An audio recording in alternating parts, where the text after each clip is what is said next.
Buenos días a todos, gracias y paz. Feliz Día del Señor. Estamos celebrando hoy 39 años. Fue en 1984 cuando se hizo el programa formal para que los que en ese momento estaban se constituyeran en iglesia de manera formal, ¿no? En 1984. Pero ya se reunían ya hace años antes de eso. Y para los que no sabían, precisamente fue la Iglesia Bautista de Redención, en ese entonces, cuando mandaron un grupo para Pacora, ¿no? Pacora, y entonces, cómo Dios los usó a ellos, entonces, si todo lo que Dios hizo a través de todos estos años, hoy nosotros estamos aquí. Así que, bueno, por eso. Así que tenemos hoy invitado al pastor Alex Tejada, un buen amigo. Cuando le he preguntado o le he consultado por consejos, lo he hecho bien, acertadamente. Saben, yo sin ningún temor, sin ninguna duda, el pastor Alex Tejada es esos pastores cuando tiene un problema, aunque sea a las 3 de la mañana, usted puede llamarlo, ir a su casa, y él lo va a recibir con todo gusto, placer, ¿no? A mí sí no me llame a las 3 de la mañana, por favor. ¿No? Así que le damos gracias a Dios por la vida del pastor Alex Tejada y cómo Dios lo está usando en su iglesia y cómo también lo sigue usando también, ¿no? Para seguir formando más discípulos para Cristo. Pastor, para que termine de presentarse también y venga con la palabra. Vamos a orar por él. Señor, gracias por la vida del pastor Alex Tejada. Señor, bendícelo en su ministerio. Que él siga siempre con un corazón, Señor, sometido a su voluntad. Padre, y qué bueno que está aquí ahora para que nos predique tu palabra, para que nos muestre a Cristo y el Evangelio, Señor, y cómo somos llamados, Señor, a vivir por él. Gracias por su vida. Amén. Gracias. Gracias, pastor Edrisi. Dios los bendiga a todos. Me pusieron a temblar, pero todo eso vale. Que Dios los bendiga y es un honor, un privilegio para mí estar aquí. Feliz cumpleaños, feliz 39 aniversario. Que Dios los bendiga. Gracias a Dios por lo que nos antecedieron y gracias a Dios por lo que van a continuar esta labor de propagar el Evangelio de Jesucristo. Bueno, soy papá de 3 hijos. Ya soy abuelo. Mi hija la mayor tiene 36 años, casada con Misael, tienen una bebé de 2 años, ya me hicieron abuelo, y la otra tiene 35, estará cumpliendo la otra semana 35. La misionera, ustedes muchos han orado por Joeli en la obra en Senegal, ahora está acá en Panamá por un tiempo, y mi hijo Daniel, que tiene 28 años, soltero, parece que ya tiene compromiso. Está en eso, que el Señor los guíe también para su decisión. Para mí es un grato privilegio, me siento muy cómodo, muy bien con mi amistad con el pastor Edrisi, inclusive toda la familia, y eso para mí es de gozo, de alegría, de fortaleza y de impulso para seguir adelante. Hoy quiero que compartamos un poquito, vamos a basarnos básicamente en un solo versículo. Quiero que abran conmigo el libro de Marcos, el Evangelio de Marcos. Vamos a leer un poquito más de un versículo, pero nos vamos a centrar en Marcos, ¿qué le dije? ¿Capítulo qué? No le dije. Esa es la edad. Capítulo 10 del libro de Marcos. Y vamos a basarnos básicamente en el versículo 45. ¿Ustedes conocen ese versículo? ¿Ya lo tienen? Hay quizá alguna versión diferente. No sé si la mayoría usa ¿cuál? ¿La versión?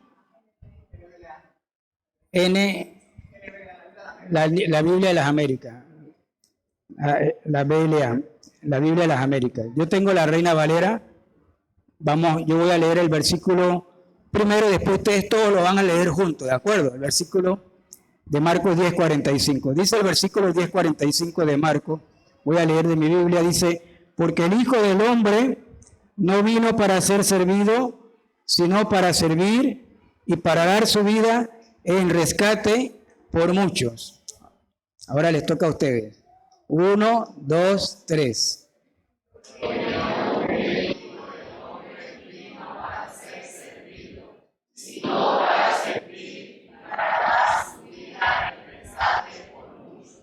Amén. Vamos a centrarnos en por qué vino Jesús a esta tierra. Yo le he titulado a este mensaje el Evangelio del Rescate, porque él dice allí que él vino para dar su vida en rescate.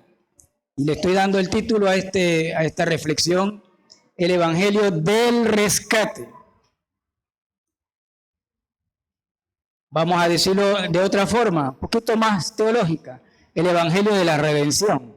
No porque yo venga de una iglesia que se llame así, sino porque la palabra redención significa rescatado, pago de un precio para sacarlo libre y que viva libre sin esa esclavitud. Voy a leer para que tengamos un poquito el contexto del versículo 35 al 45. Ustedes me siguen en su Biblia. Yo voy a leer de acá y vamos a ver qué estaba ocurriendo en la mentalidad de estos discípulos. Ustedes saben que Jesús, el Maestro, él se aprovechaba de cualquier cosita para enfocar a sus seguidores en lo que sus seguidores tenían que estar enfocados. Pero nuestra naturaleza humana, nuestros pensamientos, tienden a desenfocarnos, nuestras emociones, dependiendo cuáles sean, tienden a desenfocarnos, y no siempre lo que estamos haciendo, la acción que realizamos, es la acción que nos está guiando el Espíritu Santo. Entonces el Señor Jesucristo, lo que está aquí ahora, oyendo la conversación de los discípulos, lo vamos a leer, pero Él tiene un propósito por el cual vino. Él no va a perder tiempo en sus 3 años y medio de ministerio en cualquier cosa superflua que no tenga relación con su propósito. Vamos a leer esta porción del 35. Entonces Jacobo y Juan, hijos de Zebedeo, se le acercaron diciendo, miren lo que estaban pensando los discípulos: Maestro, querríamos que nos hagas lo que pidiéremos. Él les dijo, ¿qué queréis que os haga? Ellos le dijeron, parece que estaban muy preparados. Jesús le hizo la pregunta y ellos respondieron de una vez. Ellos le dijeron, concédenos que en tu gloria nos sentemos el uno a tu derecha y el otro a tu izquierda. Entonces Jesús les dijo, ¿qué les dijo? No sabéis lo que pedís. ¿Podéis beber del vaso que yo bebo o ser bautizados con el bautismo con que yo soy bautizado?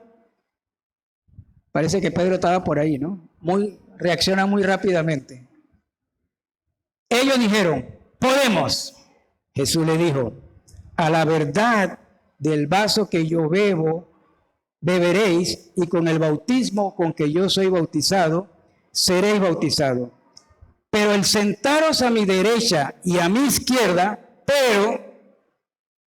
sentaros a mi derecha y a mi izquierda, era la pregunta de ellos. Así que les capturó el corazón y les capturó la atención. Parece que va a dar respuesta a lo que ellos están pidiendo. Él dice, pero una cosa es lo que ustedes piensan y otra cosa es la verdad que Dios ha elaborado. Pero el sentaros a mi derecha y a mi izquierda no es mío darlo. Lo fulminó porque ¿a quién le hicieron la pregunta? A él. Pero él no quiere responder porque esa no es pregunta para él responder. Pero dice, el sentaros a mi derecha y a mi izquierda no es mío darlo, sino a aquellos para quienes está preparado.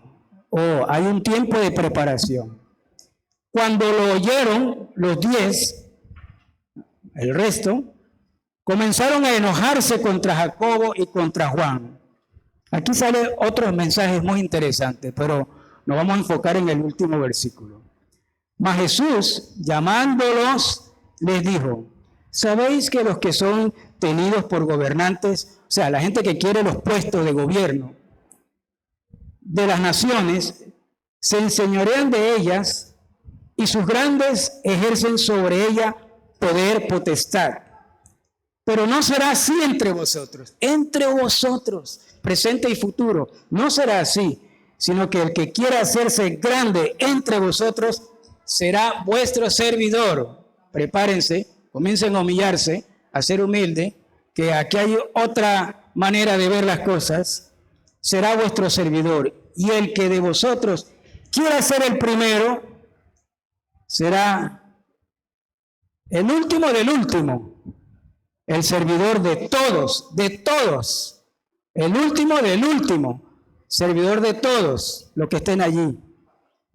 Porque el Hijo del Hombre no vino para ser servido, sino para servir.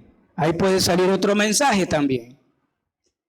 Pero él agrega y dice: vino para dar su vida en rescate por muchos. Los 4 evangelios registran por qué vino, por lo menos un versículo cada uno, de por qué vino Jesús, la razón de su venida. Mateo 18:11 dice que él vino para salvar. Marcos 10:45. Lucas 19:10 vino a buscar lo que estaba perdido. Y allá en Juan, él habla también de que él vino, dice, para dar vida, y vida en abundancia. Juan 10:10. Pero él viene, en el momento que está con los discípulos, es el momento de colocar la semilla en la tierra. Él es la semilla que cae a la tierra, que tiene que entrar a la tierra, morir para poder llevar fruto. Entonces, él está diciendo a los discípulos: mira, no han entendido por qué yo vine. Los judíos no entendieron el cumplimiento de los tiempos. Jesús señaló la causa de esto y él dijo: ¿por qué no entendieron? Ahí mismo en Marcos 6:52, por cuanto estaban endurecidos sus corazones. Había una condición, una situación que los judíos no lograron entender el porqué de la primera venida de Cristo. Y dice la Escritura: porque sus corazones, porque estaban endurecidos sus corazones. Mateo capítulo 13 hace una referencia de un profeta y él escribe en Mateo 13, el evangelista: porque el corazón de este pueblo se ha engrosado. Isaías dice, el profeta, en 46:12, oídme, le dice a los judíos, al pueblo que supuestamente tenía la ley, las profecías. Oídme, dice el profeta Isaías, duros de corazón, que estáis lejos de la justicia.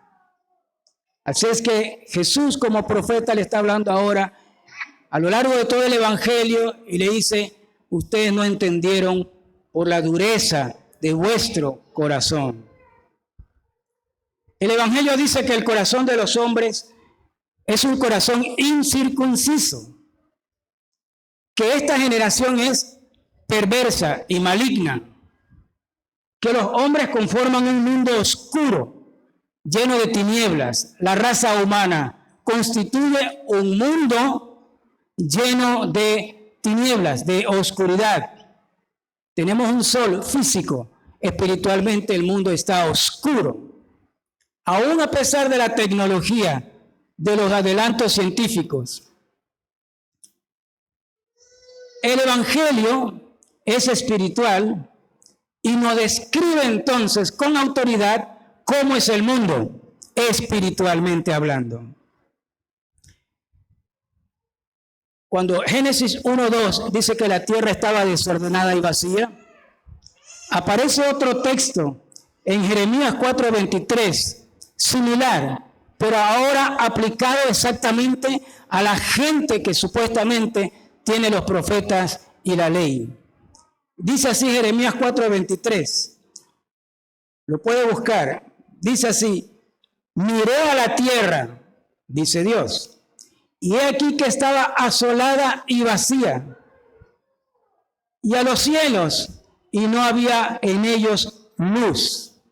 Se está refiriendo a la condición espiritual de los moradores de la tierra. Por esta razón Jesús nos revela cuando Él dice: yo soy la luz del mundo. ¿Por qué Él es la luz? Porque vino a alumbrar. Porque sin luz, en tinieblas, este mundo tropieza. Porque sin luz, este mundo, como no hay luz, este mundo tropieza. Pero también este mundo no tiene de dónde tomar la verdad. Es decir, va de tumbo en tumbo. Es decir, es un mundo engañado. Jesús dice: yo soy la luz del mundo. El que me sigue no andará en tinieblas. ¡Wow! El que me sigue no andará en tinieblas. ¿Qué significa seguir? Andar con. Andar atrás o pos del que es la luz. Por supuesto, si usted está arreglando su carro, una mecánica, y abre el motor y casi no ve por allá, aunque haya plena luz del día, usted le dice a su compañero: prende tu lámpara de tu celular y alúmbrame aquí. La luz se coloca al frente, abajo, al lado, acá, arriba. La luz te hace ver la verdad en el ángulo correcto, en el ángulo de tu necesidad. El que me sigue no andará en tinieblas, sino que él tendrá la luz de la vida, la luz de la solución a tu problema del pecado, de la tristeza, de la desolación, de la soledad, de la frustración, de la rabia, de la ira, del enojo. La luz necesita disipar la tiniebla que hay en nuestro corazón. La iglesia todavía está confiando en muchos de los casos en las cosas que ofrece el mundo en tinieblas. La iglesia cristiana todavía está queriendo disfrutar de los deleites de este mundo y está paralizada ante los feos sucesos de la actualidad. Y en muchos casos se siente impotente, confusa, paralizada. Parece que la iglesia está frenada porque no experimenta poder para alumbrar a la tierra que está en la oscuridad con el evangelio de la luz de Cristo. La iglesia cristiana debe tener una conclusión, una resolución.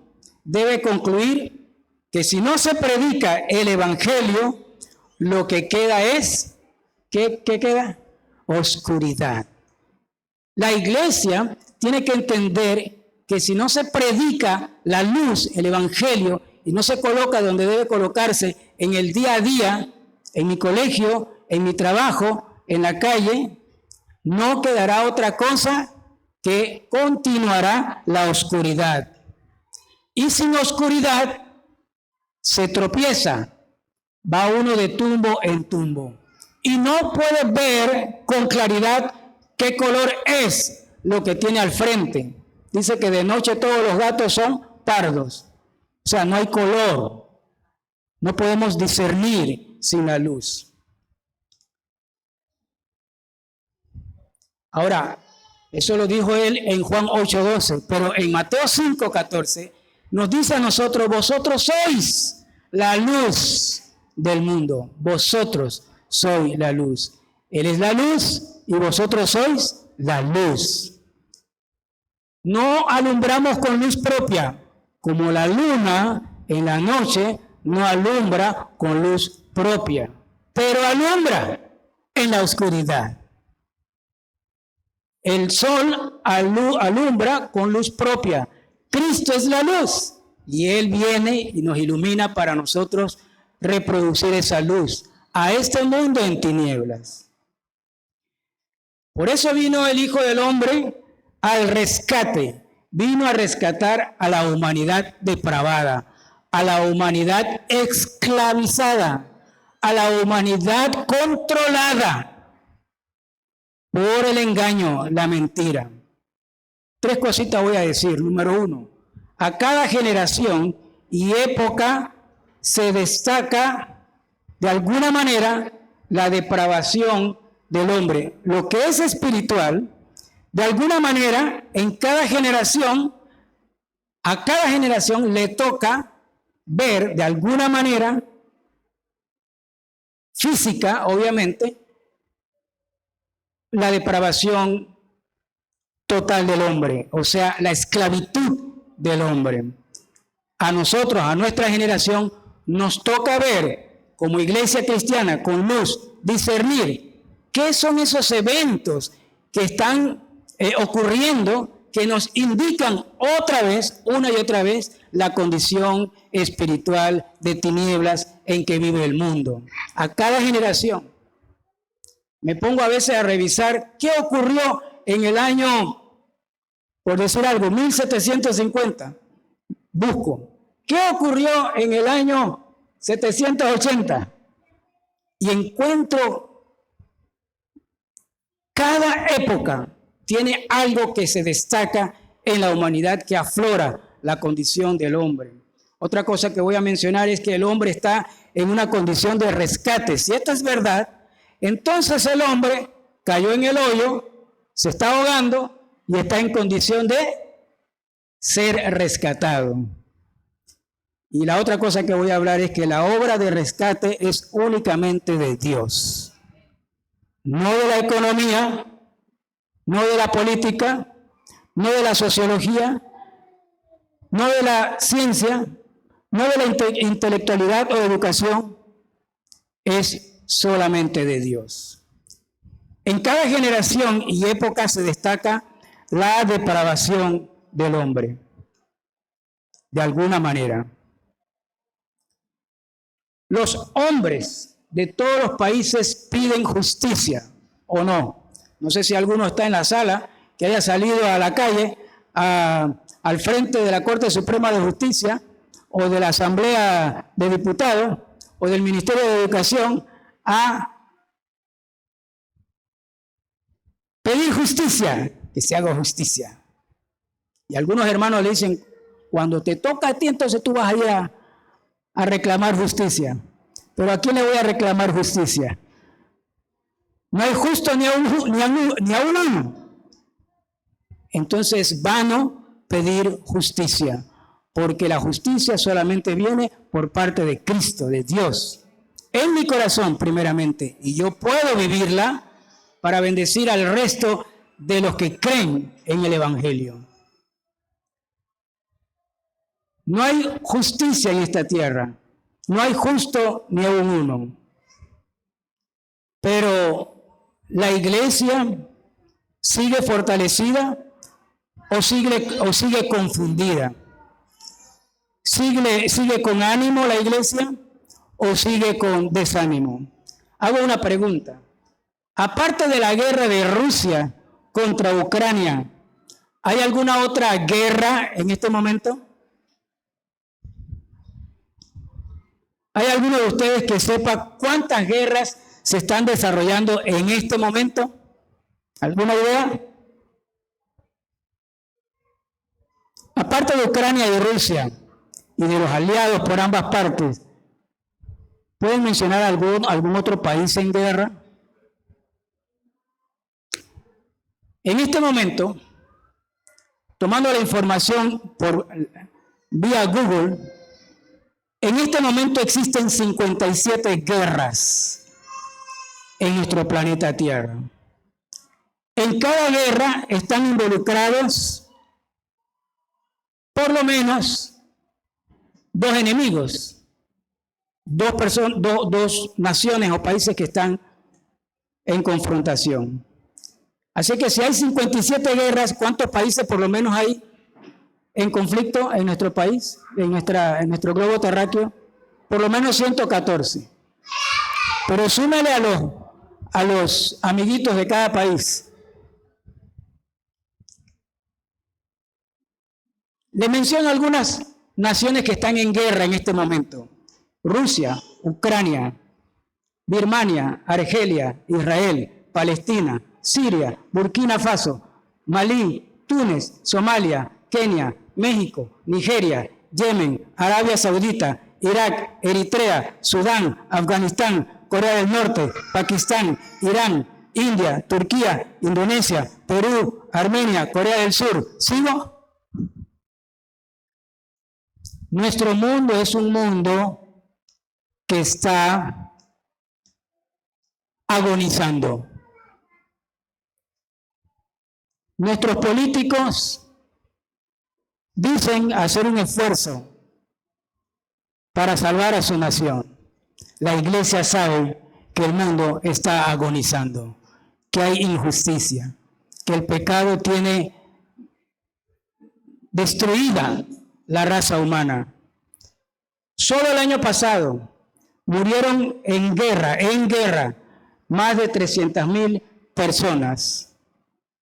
Muchos lo ponen a 500,000 de personas. Eso sin hablar a refugiados y movilizados. Y los que mueren en estos éxodos nacionales. ¿Usted sabe cuántas naciones hay en el planeta Tierra oficialmente? En los Juegos Olímpicos hay un récord de federaciones que representan a las naciones. Las Olimpiadas, los Juegos Olímpicos registraron en la última 206 federaciones o países. La FIFA, lo que le gusta en el fútbol, ¿saben cuántas federaciones hay incluidas en la FIFA? 211 federaciones. En la NBA, en la FBA, en la Federación de Básquetbol Mundial, ¿cuántas federaciones hay registradas? Hay 212. En la FIFA, no sé si lo dije bien, 211. En la Federación de Básquetbol Mundial, 212. Pero no todas estas federaciones están registradas en las Naciones Unidas.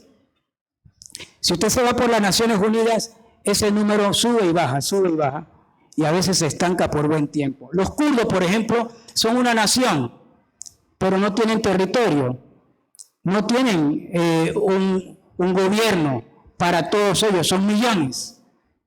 Y otras naciones, si consideramos las etnias. ¿Qué significa esto? Que arriba del 50% de los habitantes del mundo están en guerra, matándose unos contra otros. En la generación de mi mamá, ellos vivieron la Segunda Guerra Mundial. En la generación anterior, o terminando allí, ellos vivieron la Primera Guerra Mundial, aunque están cerca. Nosotros, de alguna manera, estamos viviendo eventos que podemos nosotros, los de la luz, elaborarlo y hablar de esto para presentar la luz, como Jesús se aprovecha de estos discípulos en pugna para decir: amigos, el punto aquí es el rescate. Yo vine para rescatar a la humanidad. El evangelio del rescate. Usted y yo formamos la iglesia de Jesucristo. Y es pertinente, como hemos cantado, proclamar su nombre al mundo entero, al mundo moderno y confundido. Está la iglesia viviendo el evangelio. Hablo de la iglesia alrededor del globo terráqueo. La iglesia de Jesucristo está viviendo el evangelio de Jesucristo en este siglo XXI. Dios se vale muchas veces de un remanente. Bueno, muchas veces, casi siempre o siempre, de un remanente para seguir cumpliendo sus propósitos en medio del caos. La Biblia nos habla de 4 condiciones en las que se encuentra el corazón del hombre y muchas veces mi corazón también. Habla de 4 terrenos, la parábola del sembrador. Y yo lo traduzco de esta manera. Yo en muchas ocasiones tengo un corazón duro. Yo muchas veces tengo un corazón difícil. Si no, pregúntenselo a mi esposa. Yo a veces tengo un corazón distraído de la verdad de Dios. Mi corazón es duro, difícil y distraído. El Evangelio en el terreno de mi corazón que ha caído, ha florecido. Dice Marcos, dice que primero brota la hierba, después la espiga con granos, y cuando está listo y maduro, viene la siega. Quiere decir que la semilla del Evangelio ha caído en tierra. Si lo creo, lo disfruto, lo cuido, lo amo, lo predico, lo creo y lo multiplico, el Evangelio seguirá creciendo, brotará, tendrá su espiga sólida, su firmeza, para entonces llevar grano en la espiga, y entonces tomar de ese grano y seguir la siembra en continuidad del Evangelio, llevando fruto del Evangelio. Hablando un poquito de la economía. Algunos de nuestros jóvenes que vienen detrás de nosotros, los más viejitos como yo, muchos de ellos quieren ser famosos a través de las redes sociales o millonarios como el millonario Elon Musk. Y nuestros jovencitos están admirando a mucha de esta gente. Pero la iglesia necesita seguir fortaleciéndose para que el Evangelio sea claro para nuestros jovencitos en nuestra iglesia. Eso requerirá tiempo, llamada a las 2 de la mañana. Eso requerirá esfuerzo. Eso requerirá que en el momento que vamos 2, nos apretujemos de tal manera que, ¡hey, me pisaste! Requerirá a veces reclamo de nosotros mismos. Pero, ¡hey, perdóname! Te perdono, sigamos. Vamos, aunque me pisaste, vamos. Requerirá de nuestro amor, de nuestro perdón, de nuestra gracia, de la paz que hay en el corazón por el Evangelio.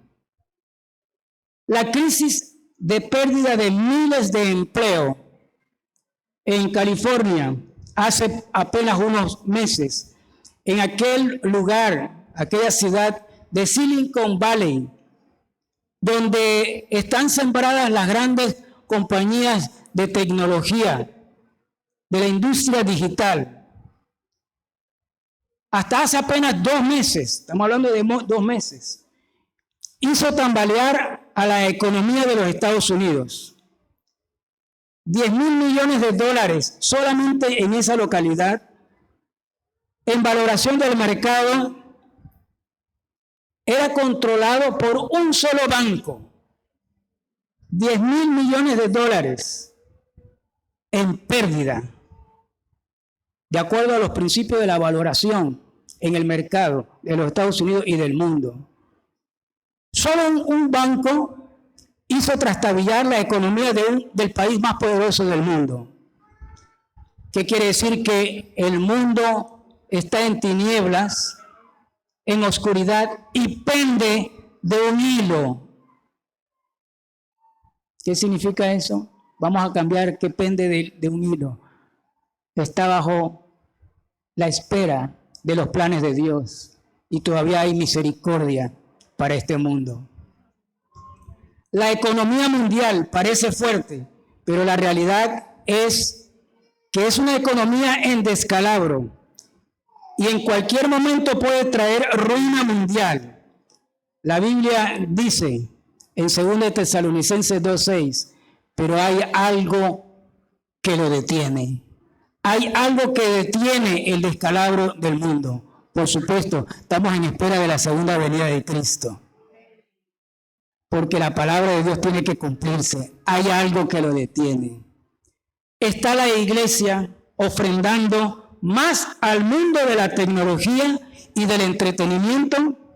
¿O la iglesia está ofrendando más para los esfuerzos de misiones evangelísticos, de plantación de iglesias? ¿Está la iglesia comprometida con la luz que es Cristo? Vale la pena que la iglesia mantenga su ritmo de sujeción al Evangelio y a la palabra de Dios.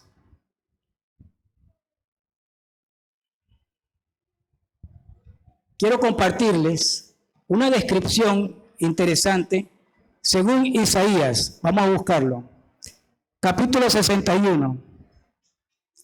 Aparecen unos versículos, Isaías 6. Isaías 6, versículo 11. Y no quiero entrar a tanta profundidad aquí, pero aquí hay una descripción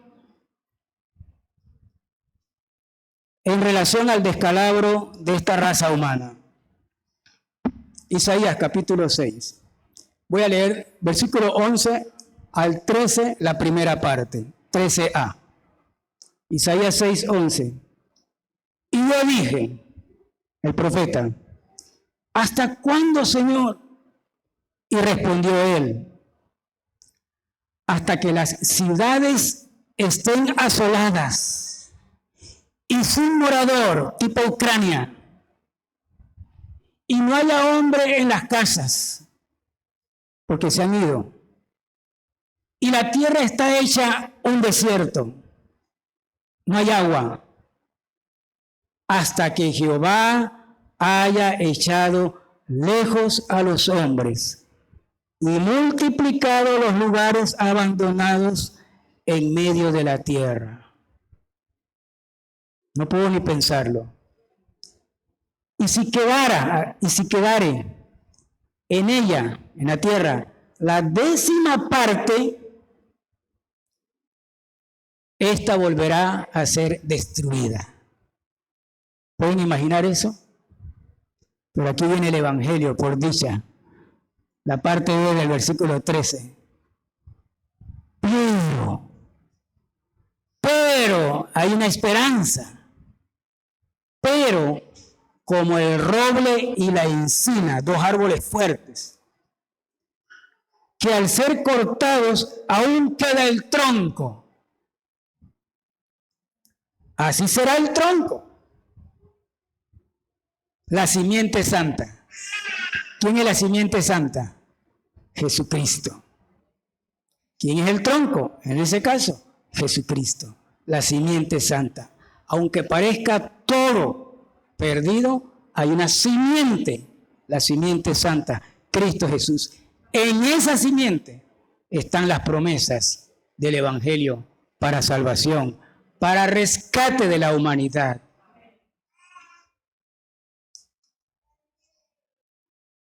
El hombre está en condición de rescate.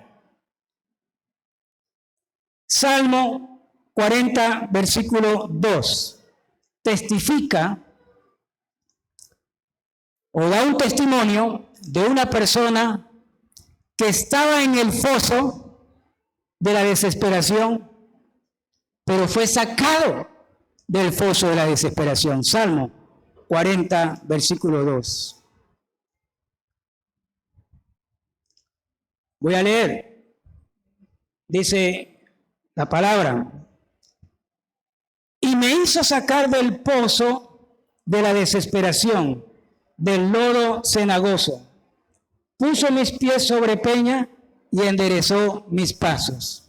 Cuando yo tenía 12 años de edad, en mi colegio había feria y le daban un premio a los salones que hacían el mejor stand en la feria.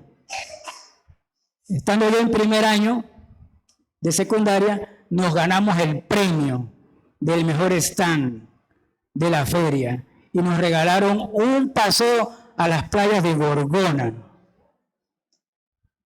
Y yo, buscando la diversión, bueno, yo vi que mis compañeros se metieron y uno camina, el agua todavía le da por aquí y uno sigue caminando y se mete por allá al fondo del mar, pero todavía el agua uno está llano. Pero yo en mi incursión, yo quería llegar a donde estaban mis compañeros, no sé nadar, bueno, no sabía nadar, así que yo iba fresco y tranquilo si el agua me daba por aquí. Yo no sabía en qué condición a los segundos yo iba a entrar. Muchas personas se sienten confiados porque piensan que no están en condición de rescate. Pero yo seguí caminando si el agua me daba aquí. Y yo seguía caminando, ya estaba lejos de allá de la orilla. Yo seguía caminando y el agua todavía me daba aquí.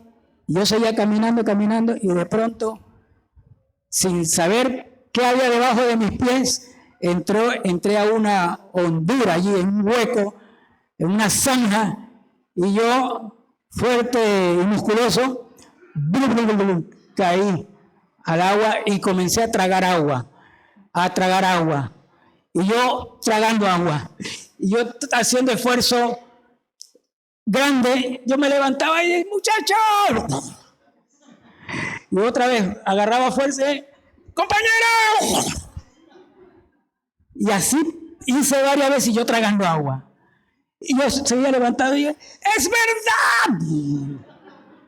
Porque ellos me veían, pensaban que yo estaba bromeando. Mucha gente en el mundo piensa que la iglesia está bromeando y que no está diciendo la verdad. Bueno, en una de esas, yo subo y veo que un compañero viene nadando fuerte hacia mí, y viene. Y yo, bueno, seguía tragando agua, pero ya viene un compañero al rescate, ¿no? Y de repente yo sentí que algo me agarró aquí y me levantó, ¡pum!, me impulsó. Y ya donde caí, ya toqué fondo. Bueno, otra sería la historia, no estaría predicando hoy aquí. Pero el Señor me rescató y hoy día estoy predicando. Pero ese fue un rescate físico, como la resurrección de Lázaro, física. Pero el rescate que el Señor nos quiere dar es de toda condenación, de toda esclavitud, de todo engaño, de toda dureza de corazón, de toda distracción de las cosas del mundo. Y Él nos quiere dar un corazón nuevo por resultado del Evangelio. El salmista dice aquí, me hizo sacar del pozo de la desesperación. Me hizo sacar. No estaba yo desesperado en ese momento, estaba desesperado. Así espiritualmente el mundo está en el pozo de la desesperación. Necesita que alguien que tenga la fuerza de Dios, el poder del Evangelio, se acerque y le tome y lo impulse. Y luego dice el salmista aquí, la otra parte, la parte B dice, me hizo sacar del pozo de la desesperación, puso mis pies sobre peña, sobre algo sólido, algo firme, algo que no se mueve. Puso mis pies sobre peña, dice, y enderezó mis pasos. ¿Quién es la peña de Oreb? ¿Quién es nuestra roca? Él nos sacó del pozo de la desesperación y nos puso sobre la roca. Cristo es nuestra roca. El Señor Jesucristo hoy nos sostiene y Él hace que nosotros andemos con pasos seguros en Él, en su obra, en su palabra, en su salvación. El hombre está en condición de rescate. ¿En qué pozo, según este versículo, según esta reflexión, en qué pozo se encuentra el mundo entero?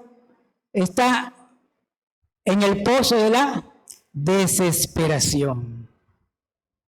Por eso a veces hasta nosotros caemos en la desesperación y nos quejamos de las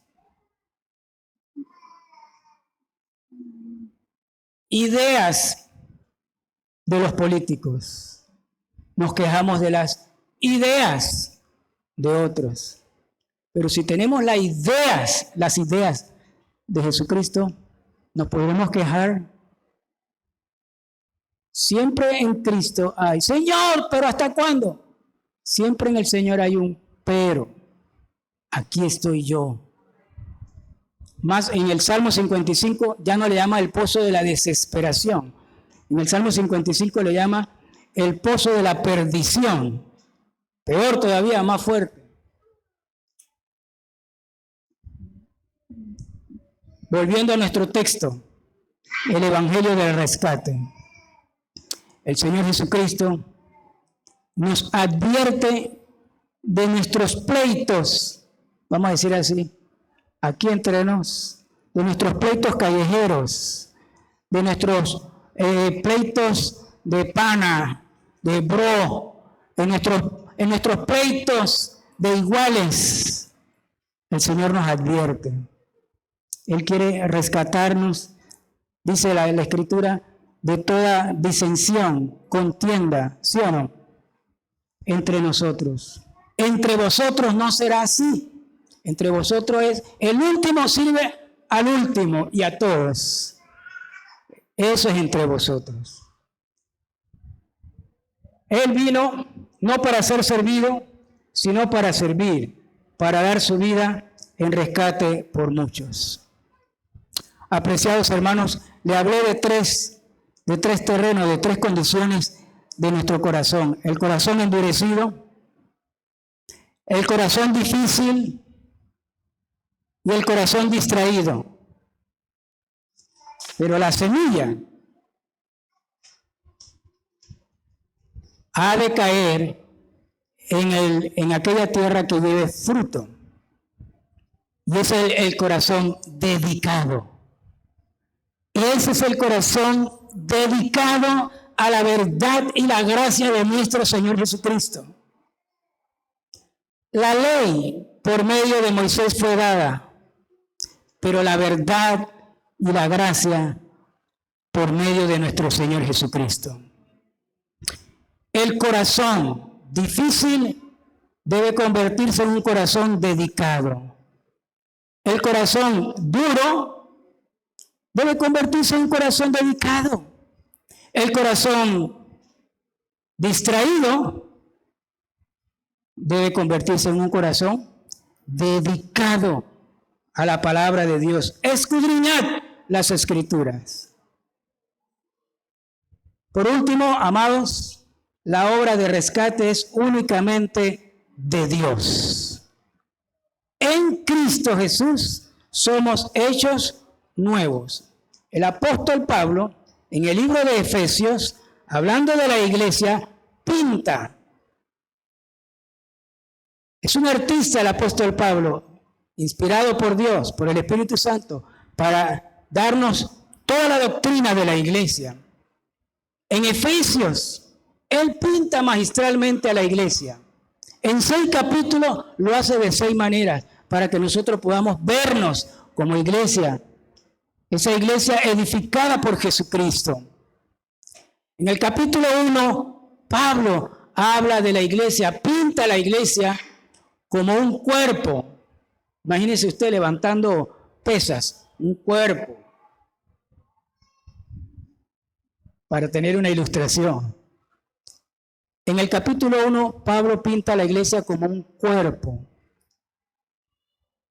Por eso somos miembros los unos de los otros. En el capítulo 2 de Efesios, el apóstol Pablo pinta la iglesia como un templo, como un edificio, templo, para adorar al Rey que vive por los siglos. En el capítulo 3 es un poco confuso el arte que utiliza Pablo allí, pero él dice que es un misterio la iglesia, es como un misterio. A veces no se entiende todo lo que está elaborado para la iglesia. Pero para nosotros, dice el Señor Jesucristo en Mateo 13, a vosotros les es dado saber los misterios del reino de Dios. Entonces podemos entender Efesios capítulo 3. Pero la iglesia sigue siendo para muchos un misterio.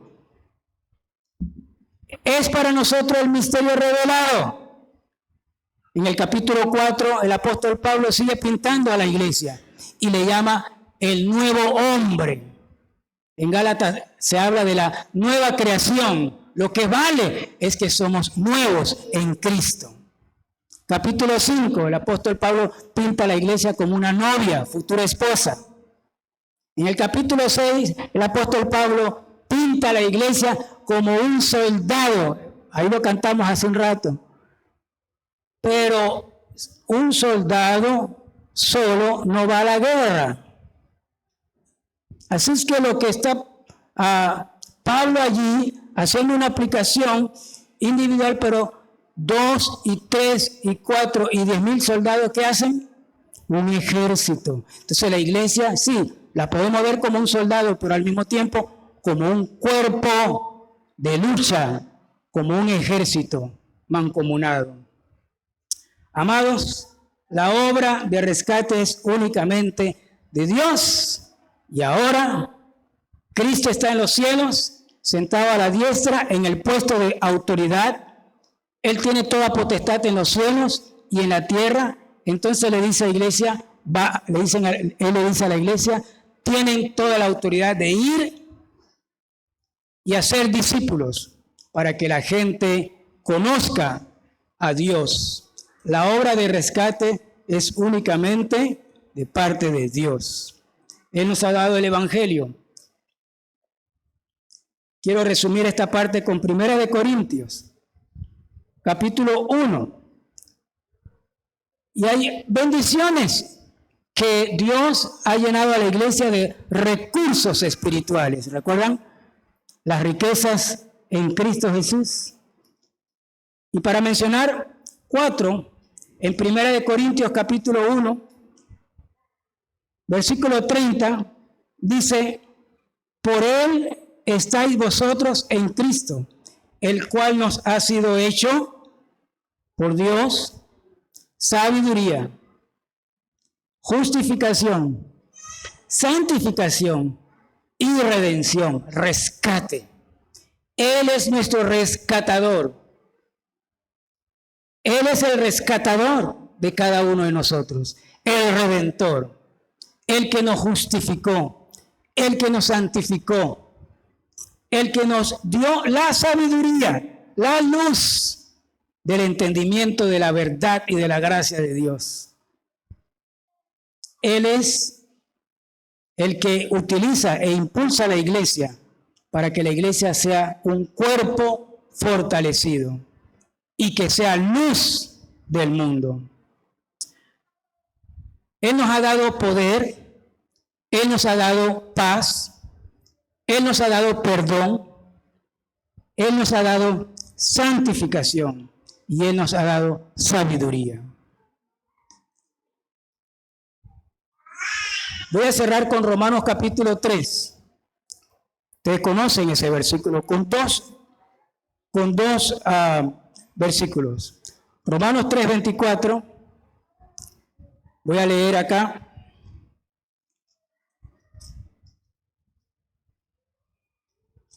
La iglesia ha sido, no solamente es un misterio, la iglesia es un milagro, el milagro de Dios en la tierra.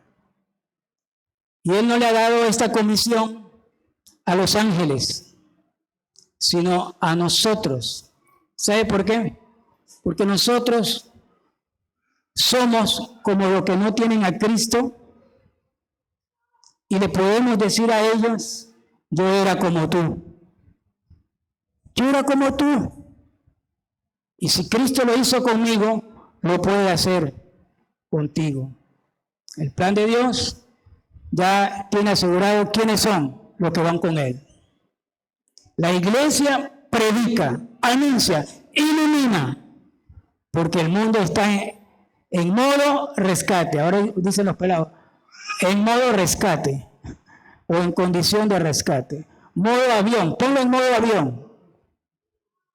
El mundo está en modo rescate. Es la gran oportunidad para que nosotros glorifiquemos el nombre de Cristo en esta tierra.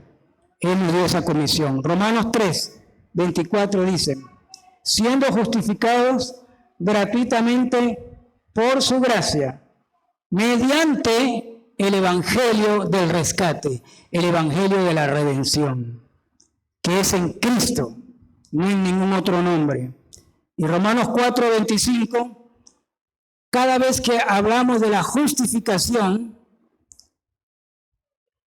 está apelando a la resurrección de Jesucristo.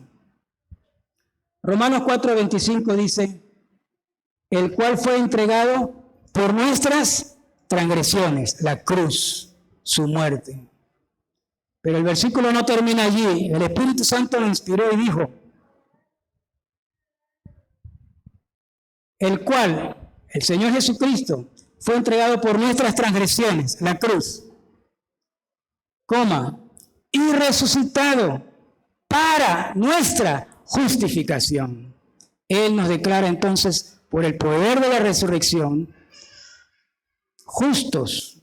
Los injustos son declarados justos en Cristo Jesús, por la fe, por su gracia. Tenemos un evangelio poderoso. El evangelio de Jesucristo no es historia hueca. El evangelio de Jesucristo es el poder de Dios.